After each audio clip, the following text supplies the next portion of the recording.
me, Tucker, does this masterclass include field trips? How does Russia have a subway station that normal people use to get to work and home every single day that's nicer than anything in our country? There's no graffiti, there's no filth, there are no foul smells. That's a nice subway. That's a very...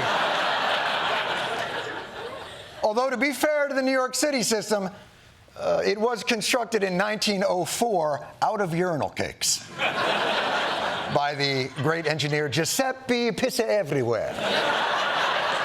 But point taken, it's a very nice subway. But the subway, that's only one thing. Russia is famous for its bread, which is one thing I can assess pretty well. Look at that. It's fresh, too. Look at that. Oh, come on.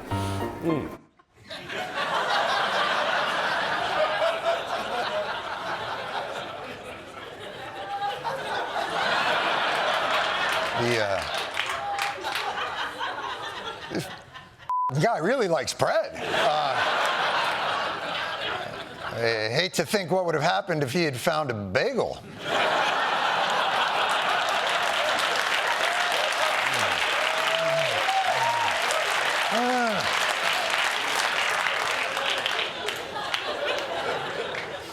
But hey, if being a free speech warrior means you have to bang the occasional sourdough, Nostrovia.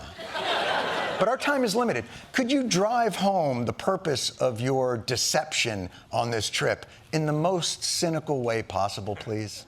We didn't pay any attention to costs as we were just putting in the cart what we would actually eat over a week. And we all came in around $400, about $400. It was $104 US here. And coming to a Russian grocery store, the heart of evil, and seeing what things cost and how people live, it will radicalize you against our leaders. That's how I feel anyway, radicalized. Radicalized. And it will radicalize you unless you understand basic economics. See, $104 for groceries sounds like a great bargain unless you realize Russians earn less than $200 a week.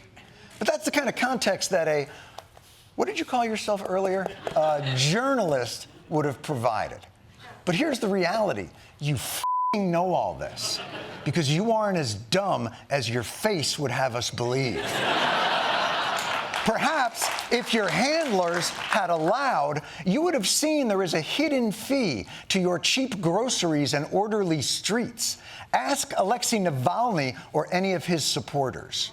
In Vladimir Putin's Russia, political repression is everywhere. And hundreds have been arrested for daring to honor Navalny so publicly. Right. Because the difference between our urinal-caked, chaotic subways and your candelabred, beautiful subways is the literal price of freedom. But the goal that Carlson and his ilk are pushing is that there's really no difference between our systems. In fact, theirs might be a little bit better. The question is, why? Why is Tucker doing this? Here's why. It's because the old civilizational battle was communism versus capitalism. That's what drove the world since World War II. Russia was the enemy then. But now they think the battle is woke versus unwoke. And in that fight, Putin is an ally to the right. He's their friend. Unfortunately, he is also a brutal and ruthless dictator. So now they have to make Americans a little more comfortable with that. I mean, liberty is nice, but have you seen Russia's shopping carts? And Tucker would have gotten away with it if it weren't for those meddling assassins. In a statement to the New York Times, Carlson said, quote, "It is horrifying what happened to Navalny. The whole thing is barbaric and awful. No decent person would defend it." Correct. No decent person would.